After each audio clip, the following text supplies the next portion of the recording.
Hi everyone, welcome to SmugMug Live. I have a huge smile on my face because it is episode 100. Yes! I am so excited that it's episode 100. I've done 100 episodes and never once have I used a cheesy sound effect, and I can promise you that that will be the last time I ever use one.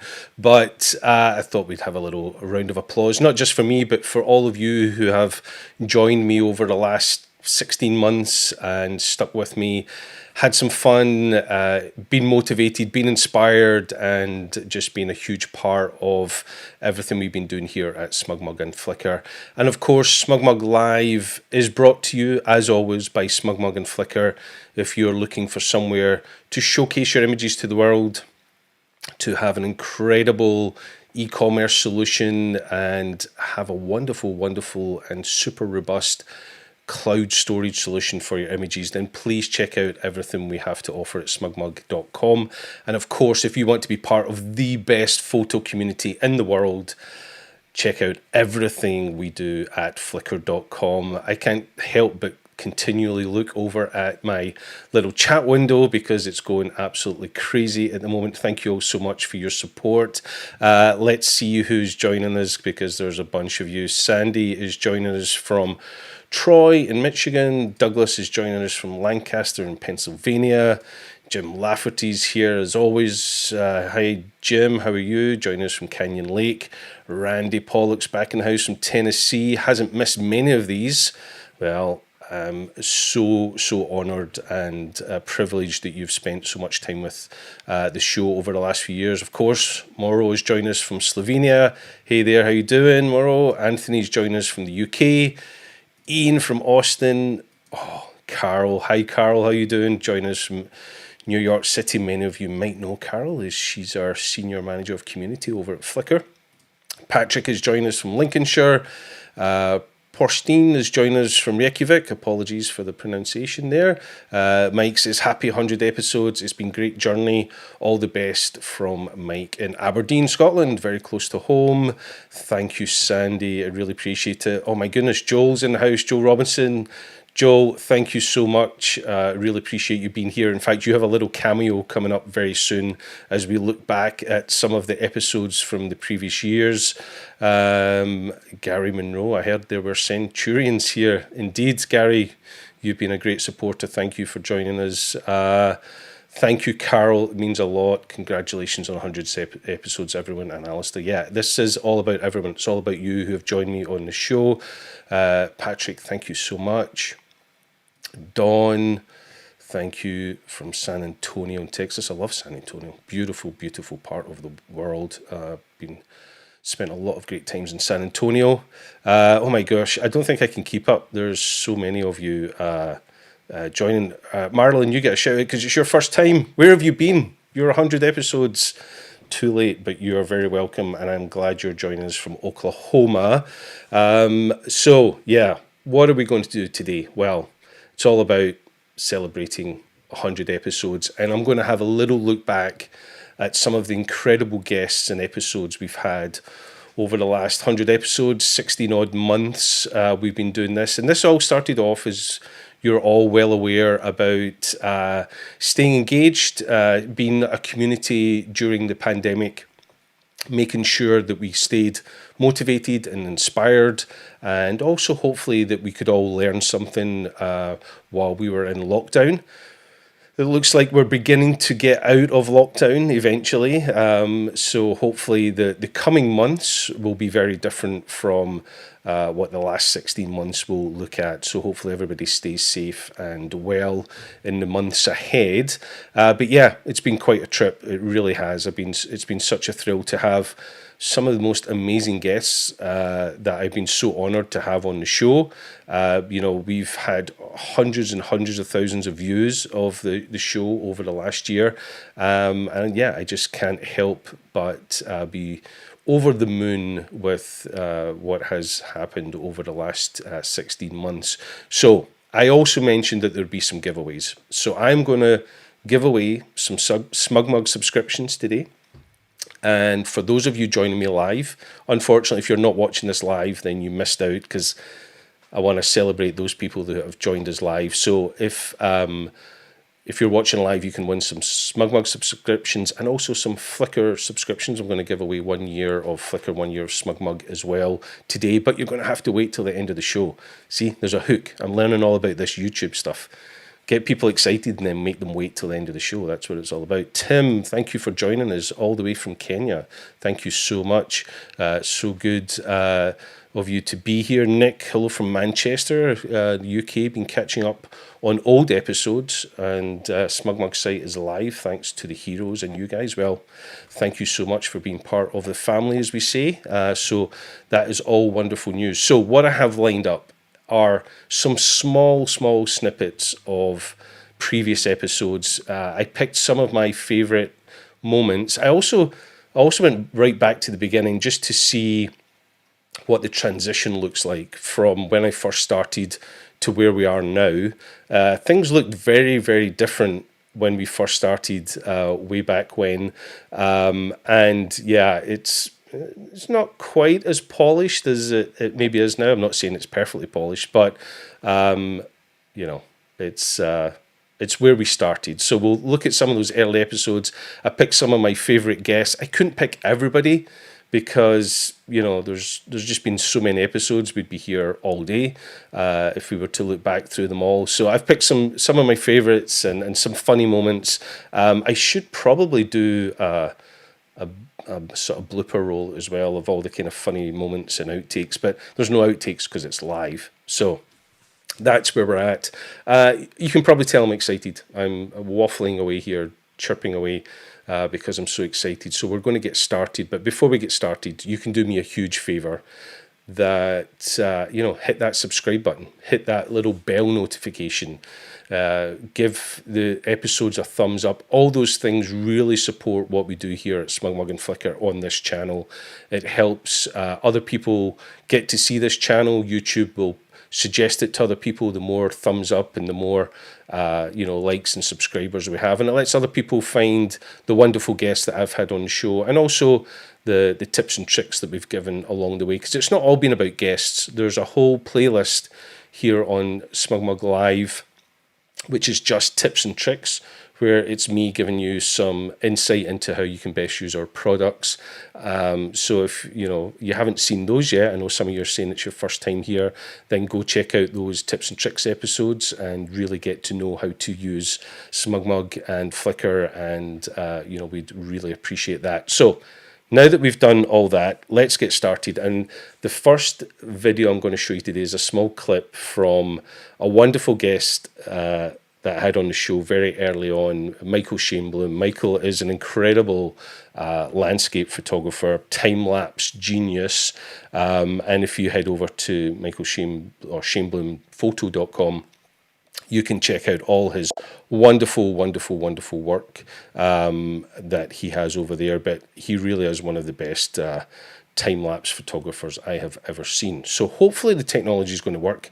I have a lot of videos queued up here. Hopefully the system plays ball. And let's start with a little fun clip from when Michael Shainbloom joined me. And one thing I want you to check out is the super high-def quality of this very, very early episode. Strange comment, but Roy says, nice in and out mug on Michael's desk. Yes, in and out burger. That's I'm so excited. I don't think there's one by my house. It is not open. I rode my bike past it and they're closed.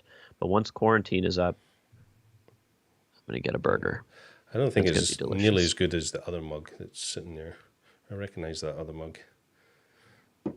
SmugMug. I happen to have one. Oh, it's just off camera, actually. It's just sitting right here and a little bit dark. But I have another actually right here. Look. There's another SmugMug. Oh, let's see. I have multiple SmugMugs. That's where all the SmugMug mugs went. There you go. I got these in, I think I got these SmugMugs in 2013. I've had these for 7 years. Oh, you looked after them. They're my favorite mugs. Yeah, it's just because they're huge. You can get lots in that one. Oh my goodness. things look a little bit different now. Hopefully, a little bit more high def for you watching today.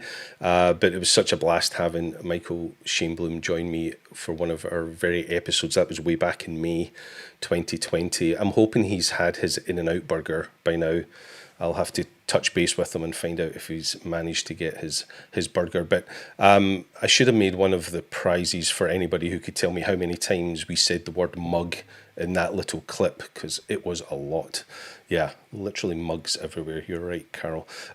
So that was so good having Michael join me very early on.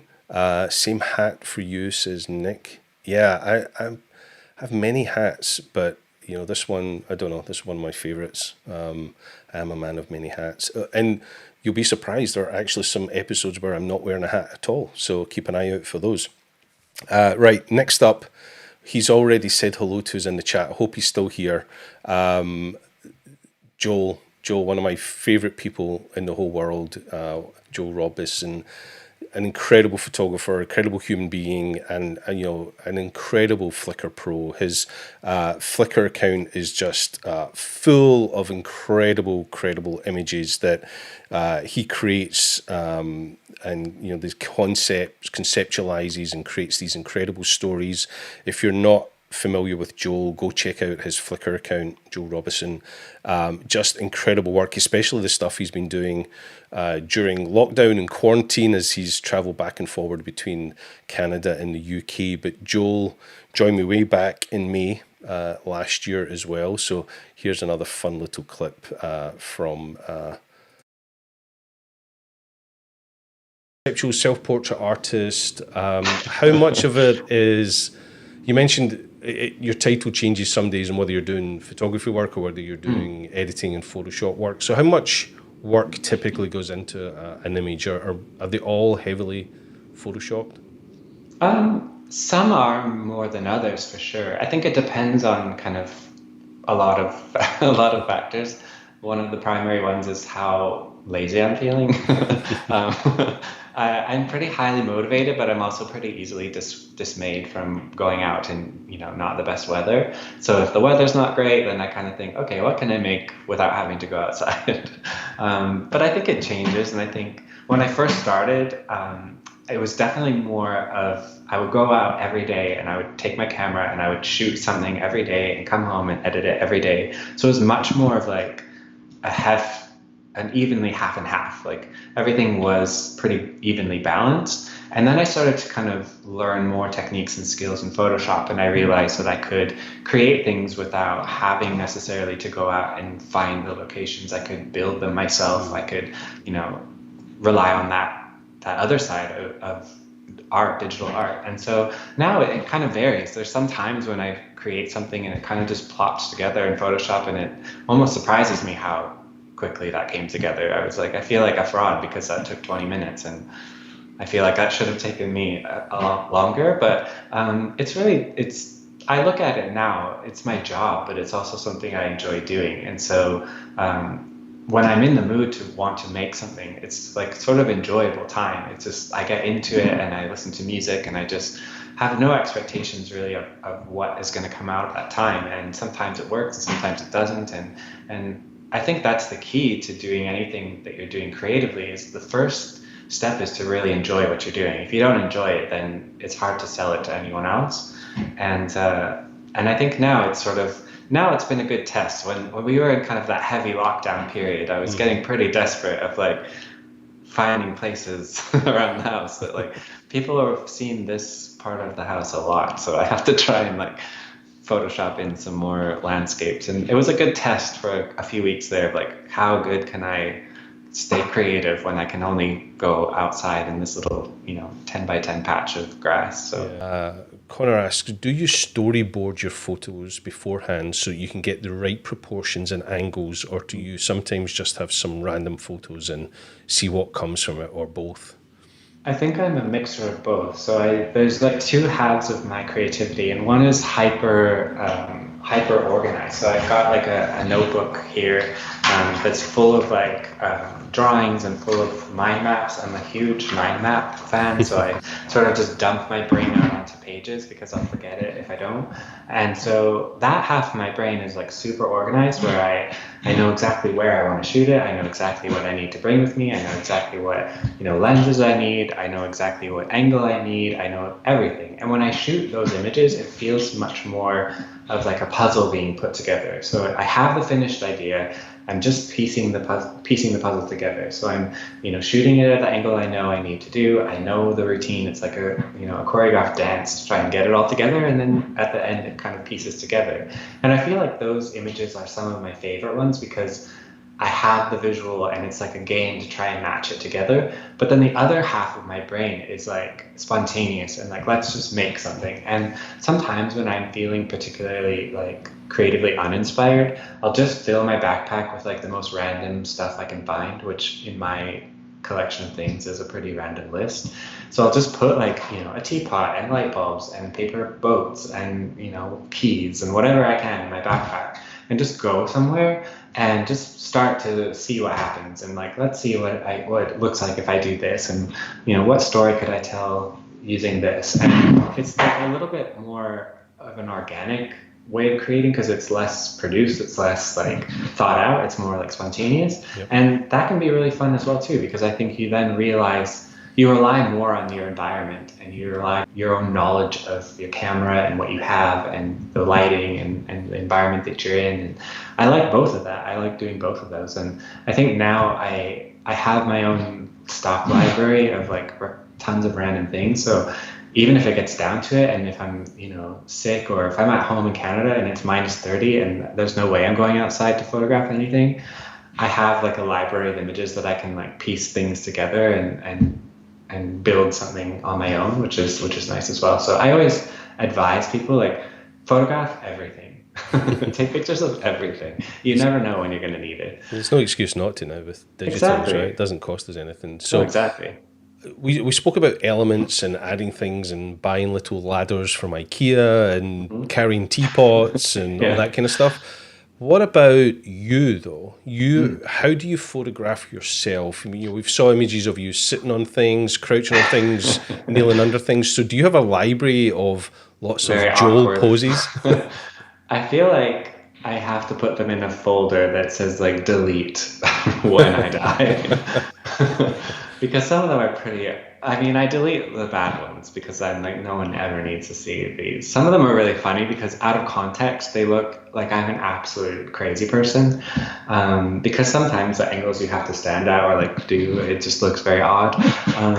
But yeah, I think when I first started, I relied on like the 10-second timer. So there was a lot of 10-second timing, like timer dashes where I was like sprinting across a field, like, can I make it? Can I make it? And like sometimes I would slip and fall or I wouldn't make it, and like have all these really awkward photos of me like in mid-run, like trying to make it somewhere. And then I invested in a remote control, which was a game changer. That helped, but then, you know, it doesn't quite reach, so you get a lot of pictures of me frowning at the camera holding this little device. And then now, of course, with technology, we have everything on our phones, so now my phone is a remote control. It makes it a whole lot easier because I can actually see what I'm doing. Wi-Fi or Bluetooth. Yeah, so having the technology definitely helps. And wonderful, Joel. Thank you so much. And I'm so delighted that you're here watching this. He says, I may not have a SmugMug, but I do have a Flickr mug. Well, Flickr mugs are awesome. But Joel, thank you so much for your time when you did that. Hopefully we can get you back on the show, and maybe this time you'll have a nice quiet chair that doesn't creak like crazy when you're sitting on the show. That was the noisiest chair I may have ever heard in my life. But I also know that you're in quarantine at the moment because you flew back to Canada from the UK recently, and who would have thought, you know, more than 12 months after we made that episode, you'd still be having to quarantine in a small room. But I'm so excited that you're still creating some amazing imagery. There was lots of comments there about my hat. Sorry, I'll start with Chris. Chris said, "Hi, Chris. Can we get a list of the episodes where you aren't wearing a hat? I'll make a playlist just for you, Chris. Wonderful colleague of mine, Andrew Stadlin.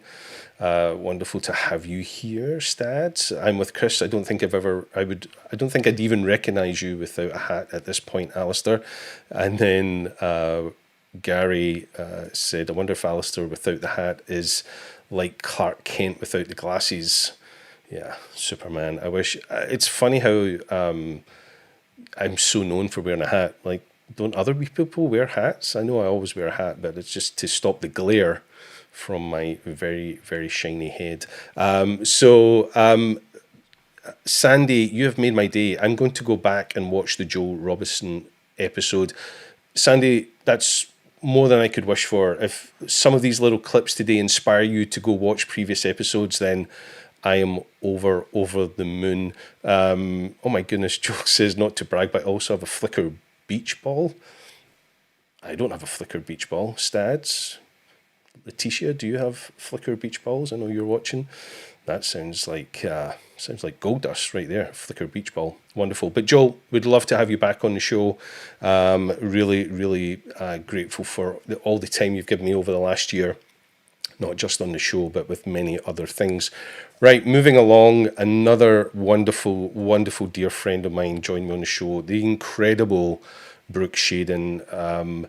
Brooke joined us back in 2008 on Flickr, and then she joined us on the show just not long after we had acquired Flickr. Obviously, Brooke was celebrating a 10th anniversary of being on Flickr.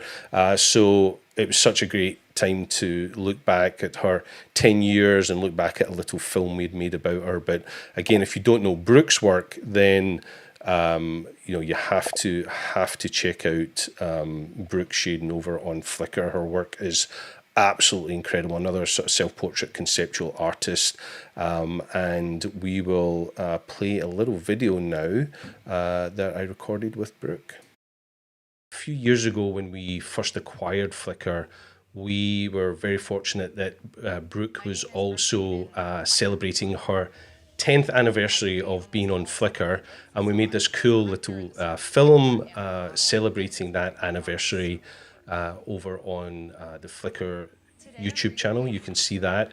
And the concept we did was to recreate the very first picture Brooke had posted 10 years earlier on Flickr. So if you want to go watch that film, you can find out how it all turned out and how she reimagined and rethought that first image. But I guess that's probably about 12 years ago now. But let's see if Brooke is with us today. Brooke, are you there? Yes. Thank you so much. Hello, how are you? Hi, I'm awesome. How are you? I am fine. Thank you so much for joining us today. I really appreciate it.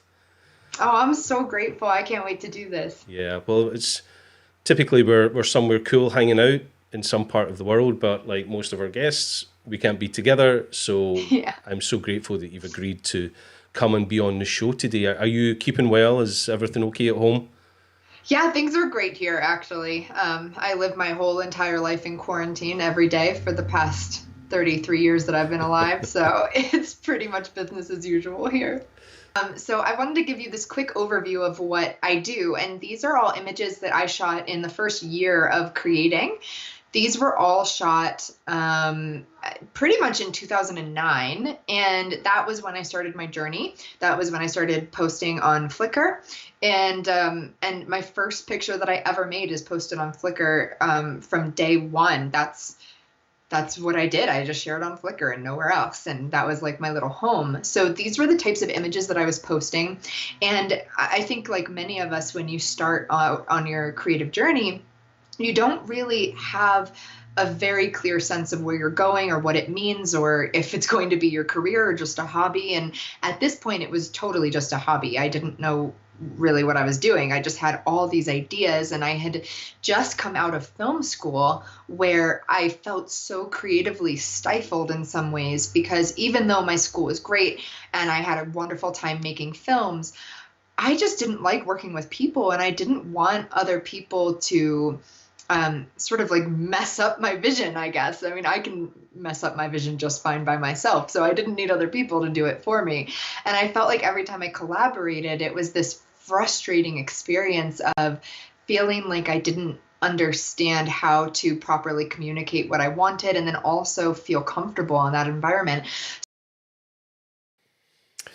The wonderful, wonderful Brooke Shaden there. So yeah, go back and watch that episode. That was episode 12 back in May 13th, 2020. So if you haven't seen any of those previous episodes, I'll try and give you a little shout out as to when they were and what episode they were. So the next one is episode 15, when I was joined by the incredible Chris Burkard. If you're not familiar with Chris Burkard, then where have you been? He's probably one of the world's most followed and well-known landscape travel adventure photographers. He's now a cinematographer in his own right. Just an absolutely incredible machine when it comes to making some of the best travel, adventure, landscape images I have ever seen. And I was delighted that, as I say, Chris joined me back on episode 15, and let's have a little dive back to Chris's episode.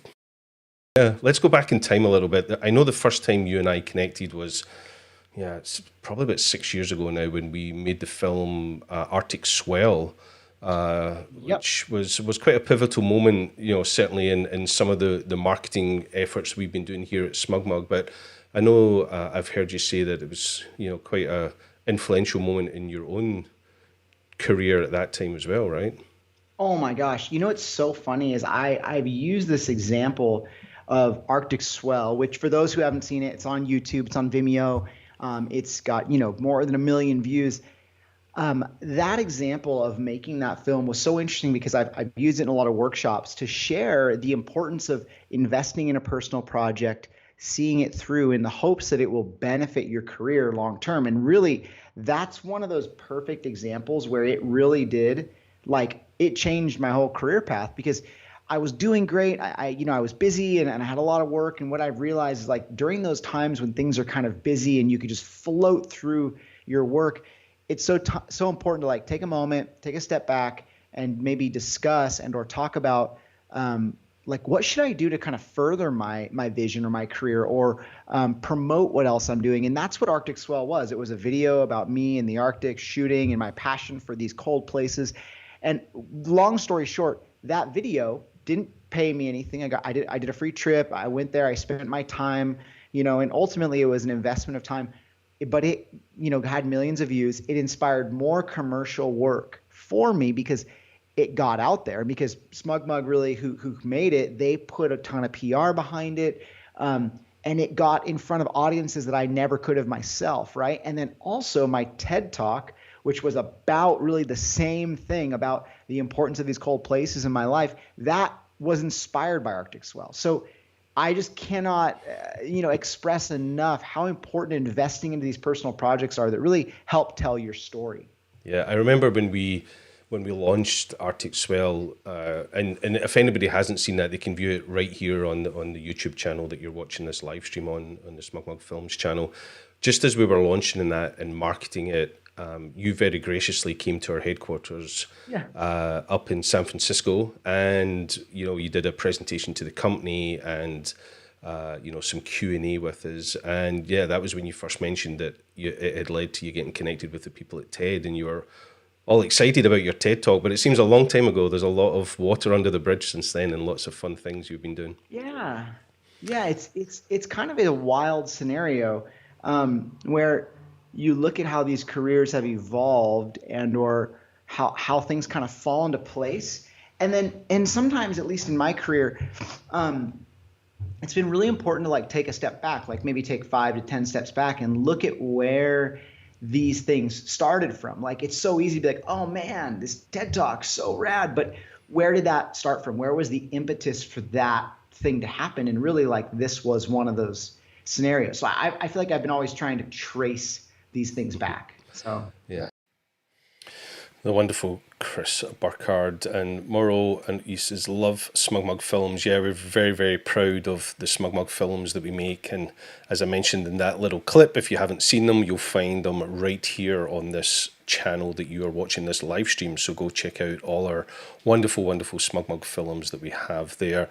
Yeah, I think after that episode, I then realized that my webcam was not up to, you know, the quality of image I wanted to be presenting on SmugMug Live. And I think I was kind of getting sick of having my guests look way better than I looked on camera, because their cameras were always better than mine. So I think that's the last episode you'll see, certainly today, with the terrible soft focus and back focused webcam that I used to use when we first started out. And literally, you know, we started SmugMug Live like overnight. We decided, hey, let's start live streaming. And, you know, it really was just whatever technology I had here at home to try and make it work. And to be honest, nothing as much has changed other than the camera and maybe the sound. But yeah, we're still running on sticky tape and elastic bands, rubber bands here. So yeah, it's pretty cool stuff. Right. Moving on to the next clip I have here, the wonderful Gavin Hardcastle, known as Photo Tripper, an incredible, another Flickr pro. Let's jump over to his Flickr account. Just an incredible landscape photographer, but a great educator as well. A fellow Brit, if you don't know Gavin, you will soon discover his very, very British humour, his kind of slapstick style of comedy that he puts into his videos and his education, and it's really engaging and very, very funny. And Gavin very graciously joined me back. Let's look at my notes, back in episode 24, which was June last year. Now, before I play this clip, obviously, please go check out Gavin's Flickr account. It's absolutely incredible. But before I play this clip, I will warn you there is a little bit of language in this clip, as there tends to be in Gavin's videos. They are a little hint of potty mouth, as he would call it. So forgive me on this one, or mute if you don't want to hear it. But it is a pretty funny clip. So here's Gavin, and there's a little cameo in the second part of this video. So check it out. And is there, Gavin? Are you with us? Yeah. So no. Sorry, I can't do it right now because I've got to do this bloody SmugMug thing. I've never even heard of him, but it's with that Alastair Jolly, absolute wanker. I cannot stand that guy. Yeah, he's awful. Yeah. All right. Same time next week. Yeah. Okay. Gavin. We'll leave the gimp suit because I paid for that. I own that. All Gavin. right. See you next week then. Gavin. Shit. Are we live? Dude. Oh, hey, Alastair. It's so good to see you, mate. Yeah. Thanks for having me on to this show, and we're presenting live to 17 people. This is going to be exciting. Yeah. I just knew it was going to be like this before we even started. Are you paying attention now? Well, as always, you can expect the highest levels of professionalism from me, Alastair. Cool. You know this. Yeah. Well, let's get started with the show. We'll edit that bit out in post. Nobody will know that you weren't paying attention at the beginning. So that would be the first time you've edited one of these videos, wouldn't it? Let's move on. Let's talk about composition. And you said you'd put together some images on your Flickr. You created a Flickr album, I believe, to go through today. One of the reasons we have Gavin on is obviously he's a great Flickr pro, has a wonderful audience there, and has been using that platform for many years. So, we thought we'd use our own platform to have a look at some of these images. So do you want to, I'm assuming you've done that, right? Well, I mean, yeah, of course I have, of course I've done that. But I was thinking, like, before we go into that, maybe if you just ran another one of those videos, because I think there's one that really gives a good introduction to what I'm about to show you. So maybe if you just want to run one of those videos. The second one? Yeah. The second one you said was a good composition one. Right, okay. Yeah. Right, we'll do that, and then we'll come to your screen and we'll have a look at it. So okay. In this episode, tempers will flare. Don't believe it. Dude.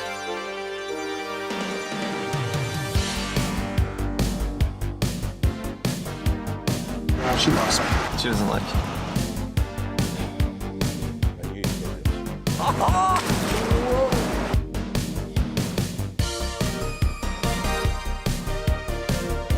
Your footsteps! Want to be careful around Adam. He can explode, put it that way. Oh, that's fantastic! I don't explode. I'm going to Thanks, explode. man! Does anybody know how to work this? What was Okay. so? Oh, right, yeah. That was- so Another trailer for F4. yeah.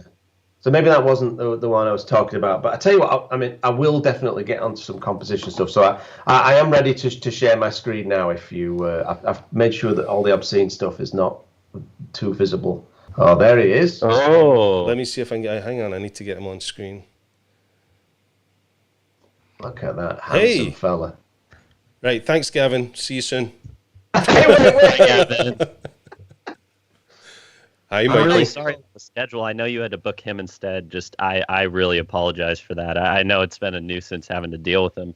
I just, I was trying to film with you guys, so I just didn't have time to book this one. Yeah, sorry, we would have Gavin. had you on, but we were really fortunate to be out filming with Michael yesterday to make this really cool feature on him. So that'll be exciting filming? to see. Yeah, You were filming? we have this series called SmugMug Films where we make films about some of the best photographers in the world. So we're very fortunate to be working with Michael on that. Good, huh? Oh, I see. It's like that, is it? So, I mean, given that I've just produced this epic masterclass for your 22 followers, do you not think I could get in on that gig and get a film made about me? You think you can do it without making a fart joke? That's a long time to not make a fart joke, Gavin. That's pretty low blow, Michael. I think again, Alastair, there's some bitterness going on here because it's not F5.6. Should I just leave and let you two battle it out here live on? No, SmugMug Well, no, I Live? think we're going to need a mediator because we've got some unresolved issues here that clearly need to come out. I mean, if you want, you know what? I can just kind of stay in the background. You can keep doing you were doing a presentation. I fell asleep during most of it. But I'm sure it was interesting. People told me it was interesting so far. So I can just kind of pop into the background. You guys can keep doing your thing. I won't, I'll try. I can even mute my mic. I just can observe, try not to fall asleep You're again. probably just going to go off and do some crunches and some pull-ups, aren't you? You got to do something during the pandemic. Alastair, You gotta- have you noticed how chiseled and shredded Michael's looking these days? I can't say I looked that closely. No. Well, I'm a little bit pissed off at how handsome he's looking these days because he's like he's Mr. Shredded. He's got those chiseled cheeks and bone structure that I said goodbye to several years ago, and you as well, Alastair. But This body's a temple, dude. yeah, Temple of Doom. A ruined temple. Oh my goodness. Very, very, very fun memories of having Gavin on the show and having that little cameo by the wonderful Michael Shainbloom. And although Gavin is full of fun and full of laughter and some crazy stuff, his photography is incredible. His his education is incredible. The way he is able to get across the importance of techniques and composition stuff is really kind of undervalued because everybody talks about his comedy, but his education is incredible. So I'd highly recommend you go check out Gavin Hardcastle at Photo Tripper if you're not familiar with his work. What's Gary saying? Gary says it must be terrible having to handle the talent. Yeah, it was. If that whole episode was a little bit of a spoof, helping Gavin promote his his F4 road trip tutorial series, and yeah, it's really good fun if you go back and watch that one. As I say, that was episode 24. A lot of fun to be had, but apologies for the potty mouth and some of that. Right, moving along, the next guest I picked is the wonderful Richard Terborg, based out of the Netherlands. Just an incredible portrait photographer. I've known Richard for many, many, many years.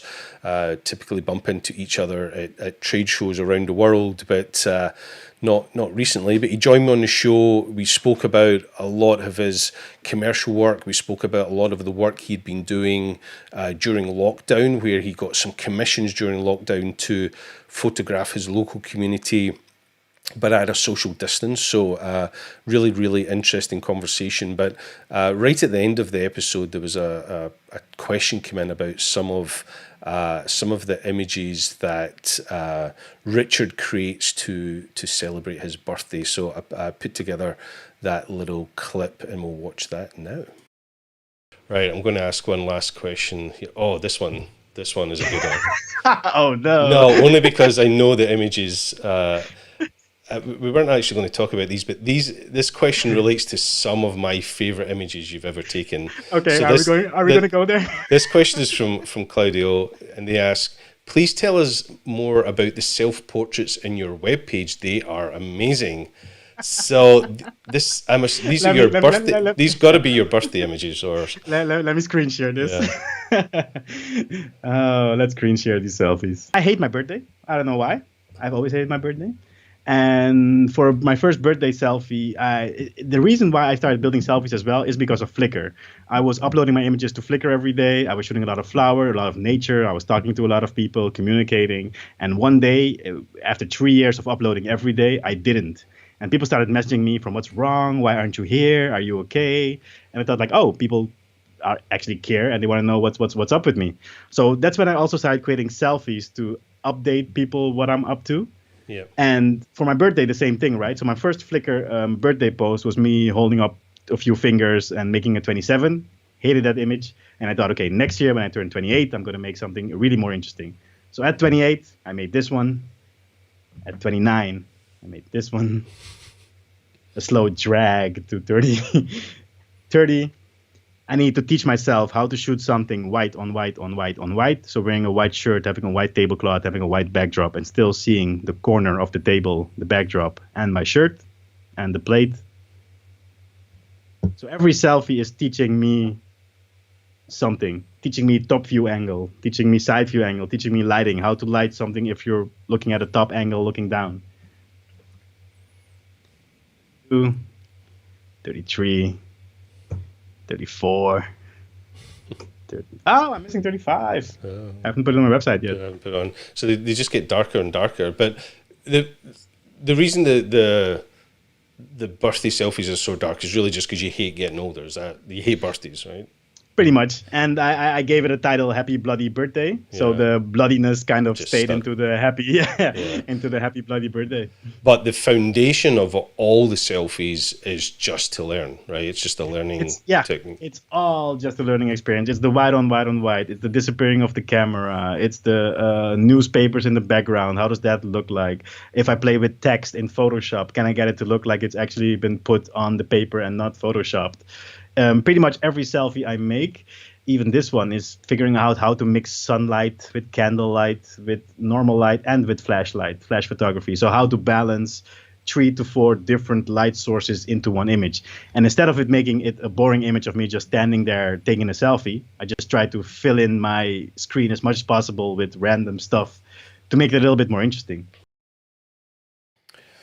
Maybe should have warned you about the gore and some of that imagery there. But yeah, Richard has a very, very unique way to celebrate his birthday every year, which he hates. And yeah, oh my gosh, his birthday photos are shocking. They are.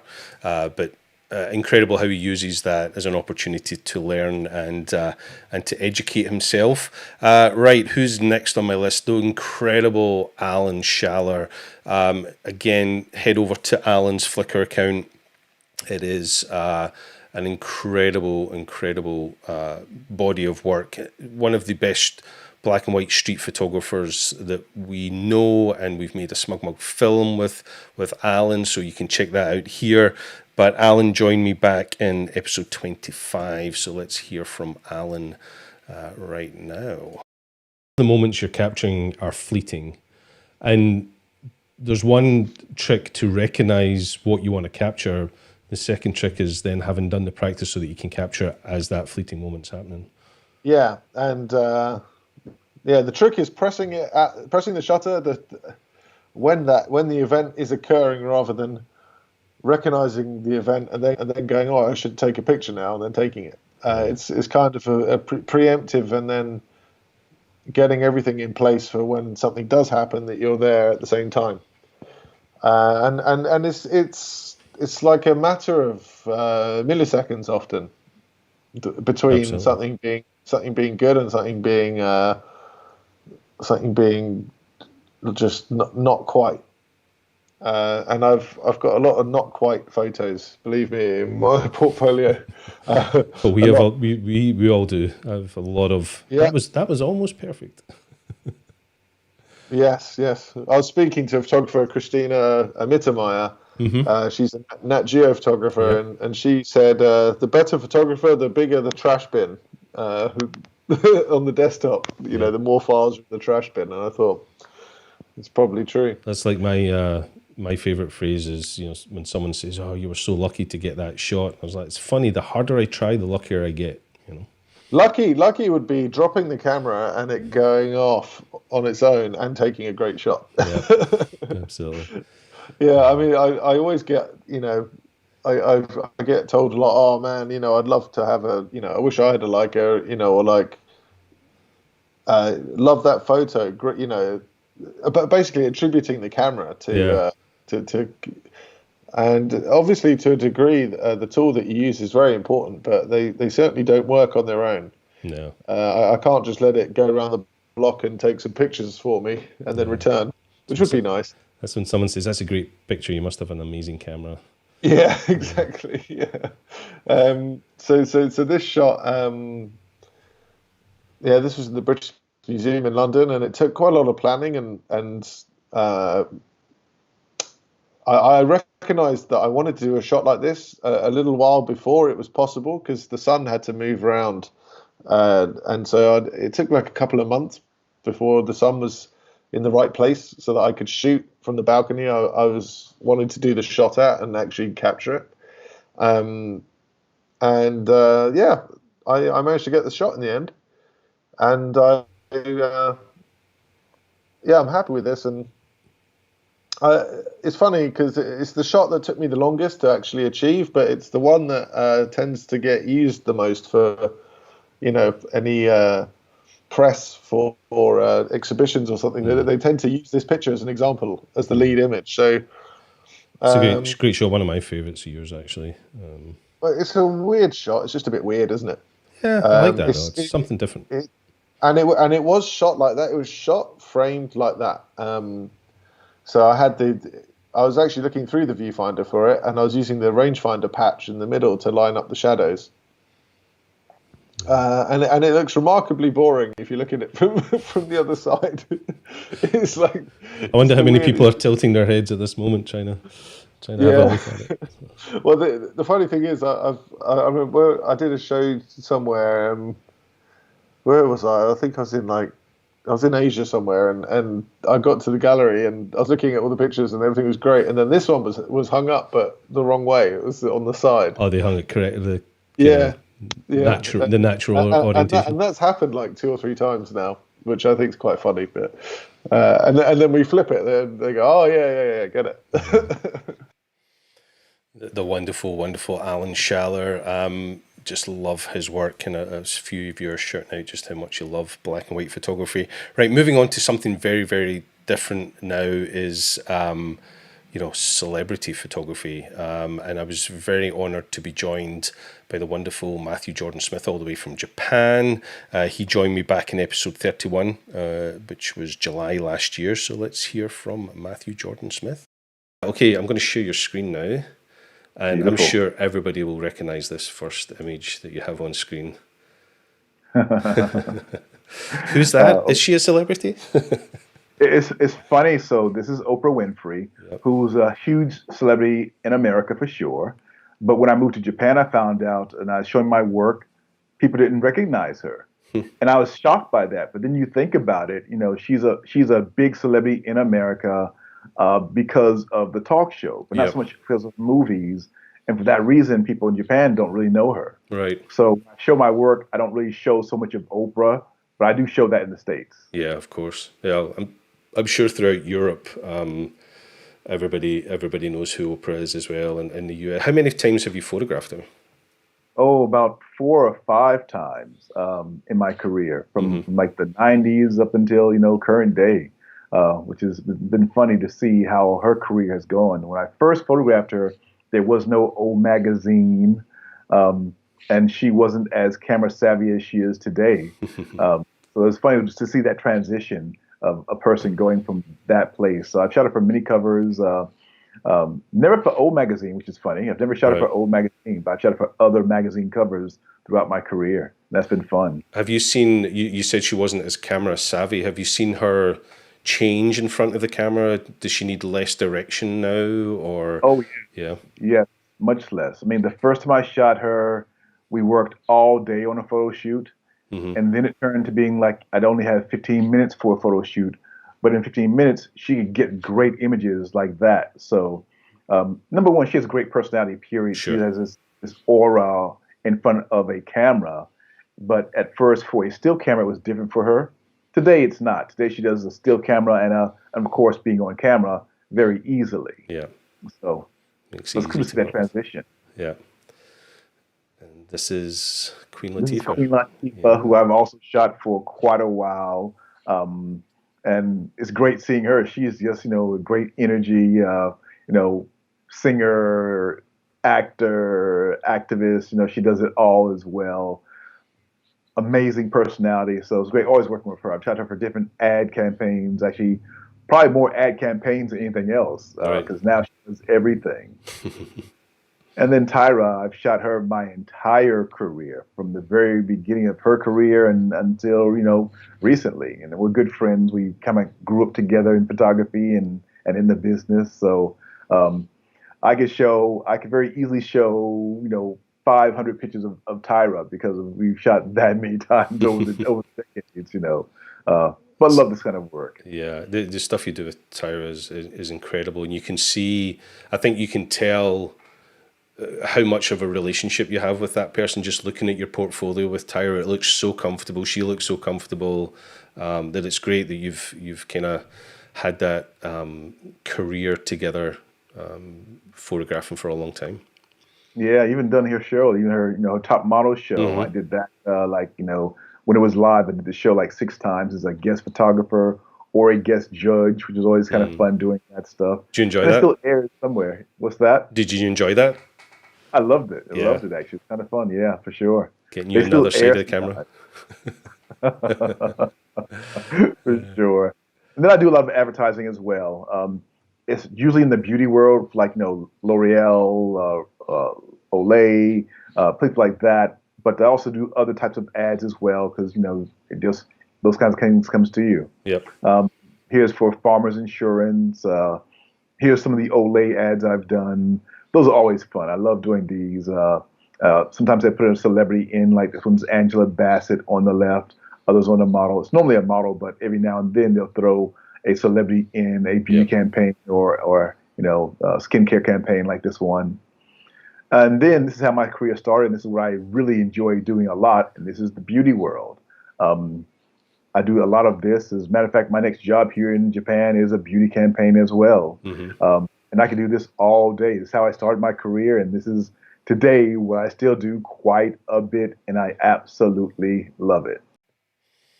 The wonderful, wonderful Matthew Jordan Smith. I always love spending time with Matthew. It's an absolute thrill to have any conversation with him. Nick, you're getting very impatient. Are we close to giveaways? Well, funny, we are. I have 2 more clips to show, but before I show those clips, the first question I'm going to ask you, and you can answer this while I play the next clip.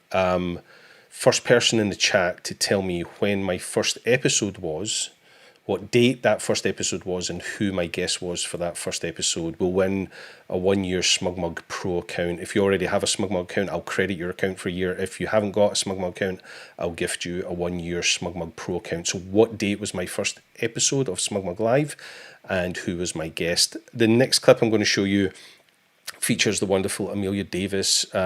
Jim Marshall is one of my favourite photographers in the whole world. The best live music photographer, documentarian that I know. His photography connects me with all parts of my life, and I just love the photography he takes. Amelia Davis is the owner of Jim Marshall's estate. She was his assistant up until he died, and she now owns all his photographs in his estate. We had a wonderful conversations. We've had many conversations over the years, but this conversation on SmugMug Live was absolutely phenomenal for me personally, and I'm just going to play a little clip of one of my favourite photos we discussed during that episode, and I'll keep an eye on the chat to see who was first. Talk about iconic shots. Here's a shot that has a lot of history of a very young man who probably wasn't particularly well known at this time, right? He was just starting to get known. This is 1963 in Greenwich Village in New York. And Jim lived in New York from 1962 to 1964.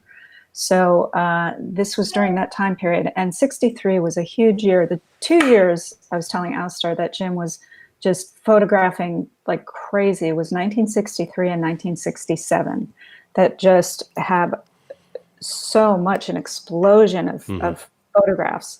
But this was a young Bob Dylan. He was about 22 years old right here. And he met Bob Dylan, and they were going to a cafe, and Bob was with Susie Rotolo at the time. That was his girlfriend.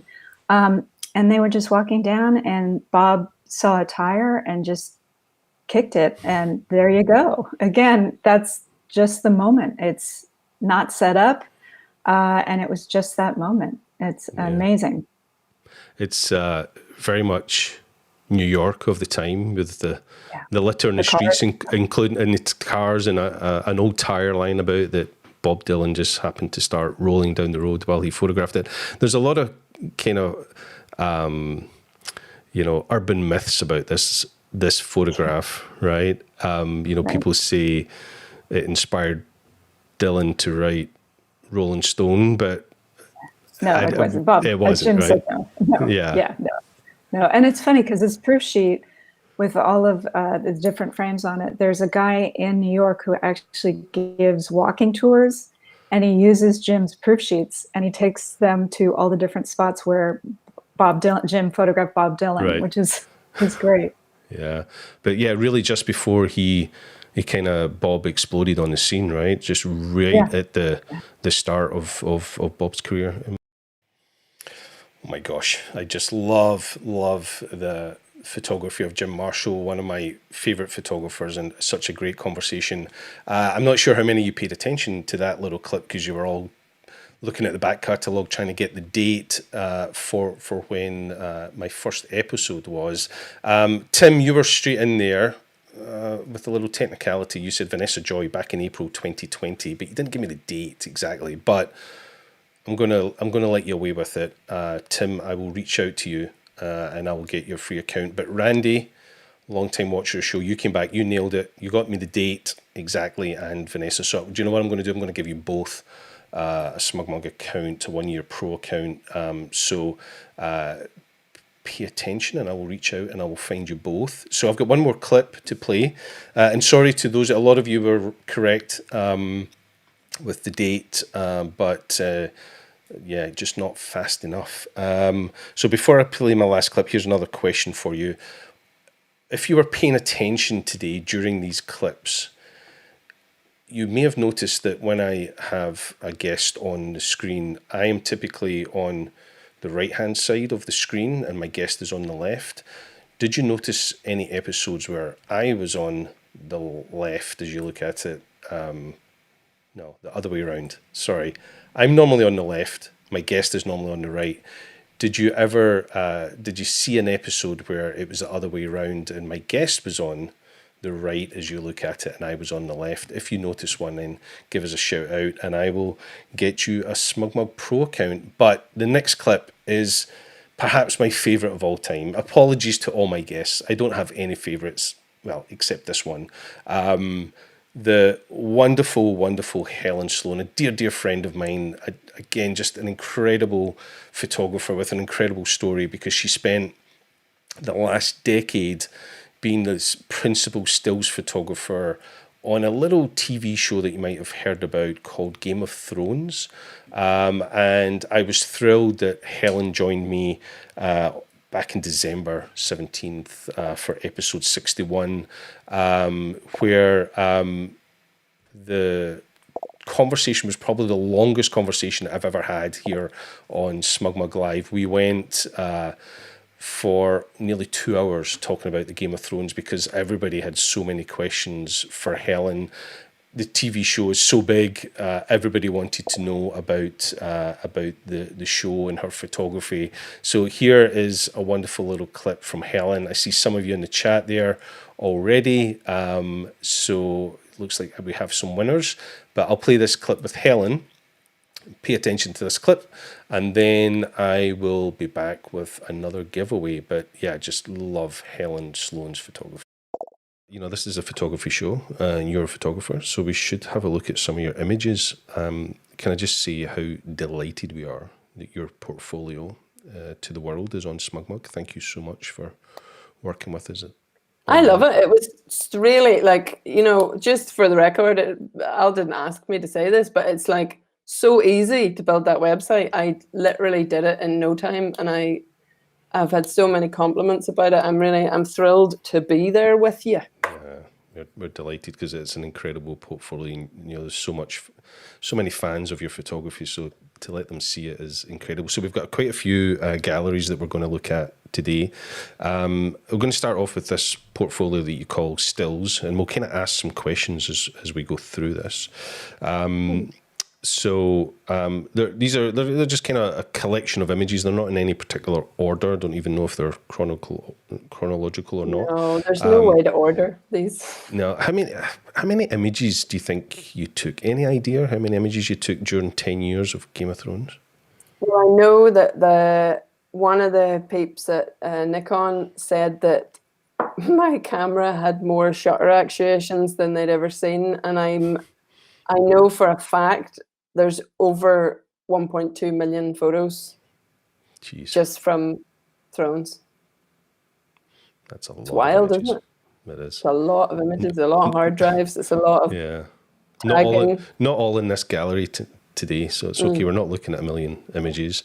So this is this folder's called Still. So these are kind of finished production images, right? These are like images for using to promote the show that probably went into all sorts of different outlets and medias and all over the place, huh?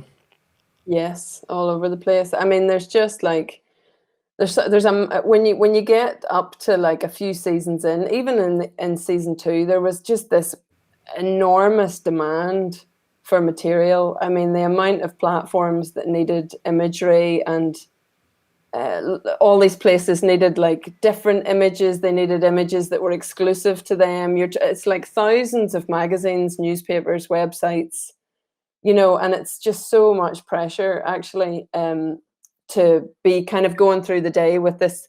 I mean, no one gives you a checklist, but you know inside your head, right, X, Y, and Z are going to want this, and then X, Y, and Z are going to want this. And then Vicky would call me and she would let me know kind of like, okay, and then we need to make sure we get this, this, and this, you know. So it's basically just like you're surrounded by 360 degrees of cool stuff, hundreds of sets, hundreds of cast, and you just have to make sure that you get everything.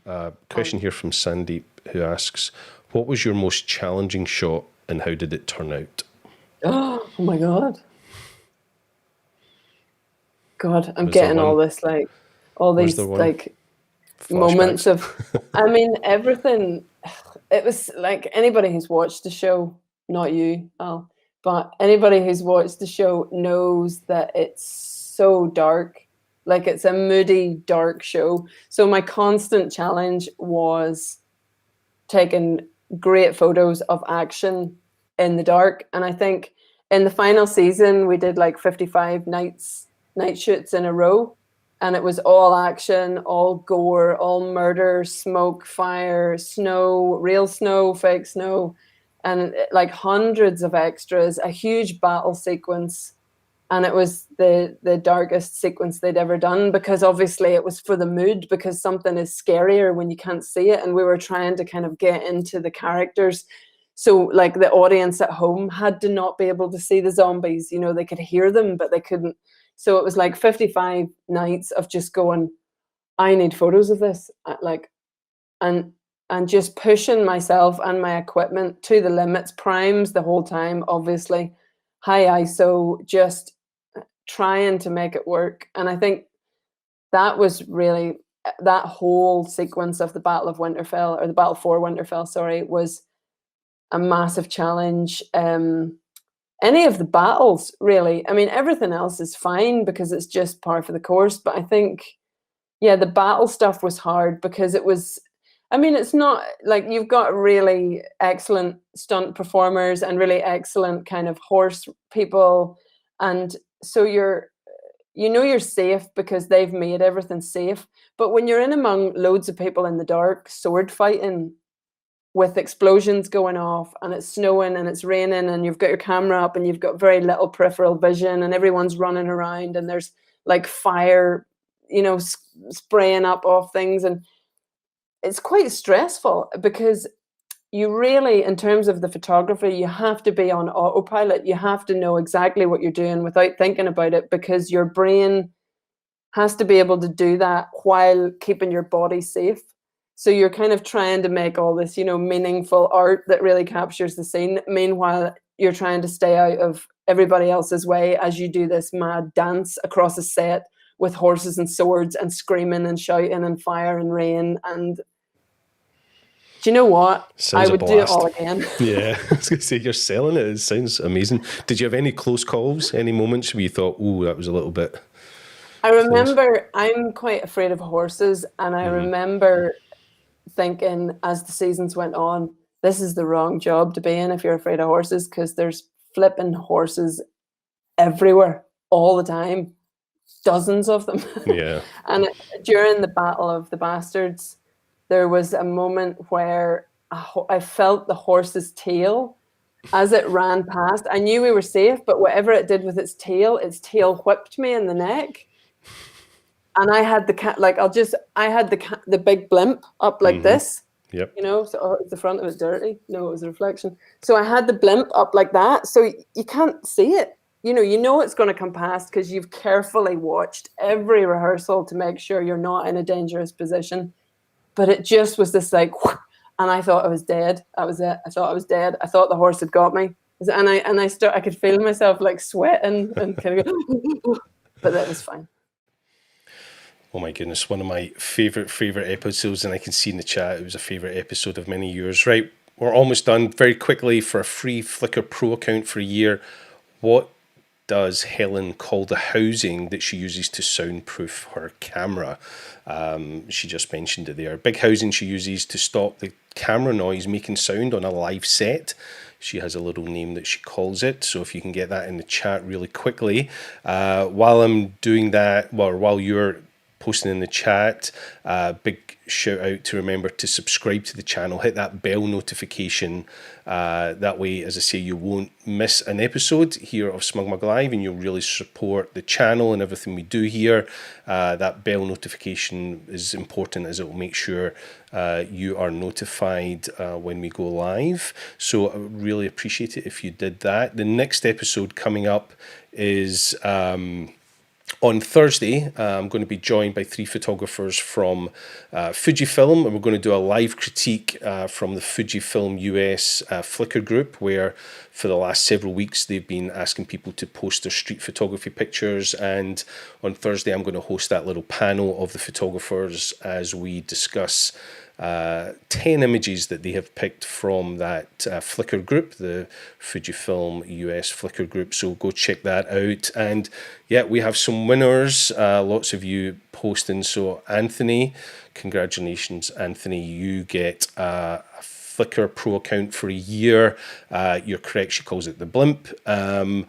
Anthony, if you can let me know if you have a Flickr account or not, but I'll reach out to you. If you have a Flickr account, I will make that a pro account for you. If not, I will set you up with a one once you create a free one. I'm just going back to the answer to my previous question. I asked you for a SmugMug account, which episode was I the wrong way around from what I usually am? And Douglas was first in there. Douglas, good. You gave us a good answer. I was indeed the opposite way around from usual from Gavin. Gavin Hardcastle's episode was one of those. So, Douglas, you will get a SmugMug account as well. While I write these down, yeah, thanks, Randy. It has been a great 100. I will indeed keep them coming. There was another comment earlier about, James says, what is the plan for the next 100 episodes? Don't know, make it up as I go along. No, I'm only kidding. Great guests, lots of inspiration, tips and tricks, just the usual. Looks like you are really enjoying yourselves in the content that we're producing here. So no plans to change other than a little break coming up at the end of the month and into August. I'm going to have a little bit of time off air, but yeah, stay tuned for that. Right, a couple of quick fire questions for you for a free Flickr account, a free Flickr Pro account for a year. Can you tell me what year we launched SmugMug? What year was SmugMug as a product launched? The company was launched. And for another free 1 year of Flickr Pro, tell me what year Flickr was launched. What year did Flickr company Flickr launch? And I will keep talking for a little bit while you give me those questions or answers to those questions, and we'll see how many of you are very quick at jumping over to Wikipedia on Google. I think that's how these things normally work. So good 100th. Thanks, Alastair. Morrow, thank you so much. You've been a great supporter of this show. I really appreciate you turning up most weeks from the most beautiful part of the world in Slovenia. So thank you so much to all of you. It's been a great episode. I could probably have made this episode, hundreds of hours long because we have such an incredible back catalogue now with all these episodes. But well, don't just write the year. Tell me which company and which year. 2004 doesn't tell me anything. So, there you go. You corrected yourself. We have a winner. Flickr 2. No, that's wrong too. No, it wasn't 2204. You're almost right. Yeah, I think you got it right. Yeah, so Flickr was around in 2004. But you need to tell me the date for SmugMug. Make sure you put SmugMug and the date, please, so that we know which one you're talking about. Anthony, you've already won, so I'm going to give it to Nick. Congratulations, Nick. You got the right SmugMug 18 years ago. You actually got the date as well. So well done in jumping over to Wikipedia that fast. So I think it's only fair that we share these prizes around. So let me just, you can all stop posting now. A 24-hour streamathon. Carol, that's a great idea, but you'd need to join me for that one. I can't do that on my own. Okay, I'm going to take a note of all those people who won stuff today. Thank you so much for joining me. I will reach out to you via your YouTube handles. So keep an eye out for me contacting you via your YouTube names, which you've all joined with today. 100 shows. I can't believe it. It's been absolutely amazing. Wouldn't have done it if it wasn't for you all tuning in. So thank you so much. Thank you for joining me today. Sorry to all my guests who I didn't feature today. I had to pick some of my favorites, but hopefully you will go back and watch some of those and some of the other ones here on the channel. So thank you, everybody. Wherever you are in the world today, stay safe, be kind, look after each other, and we'll see you back here for the next episode 101 of SmugMug Live. Thank you so much. Take care. Bye.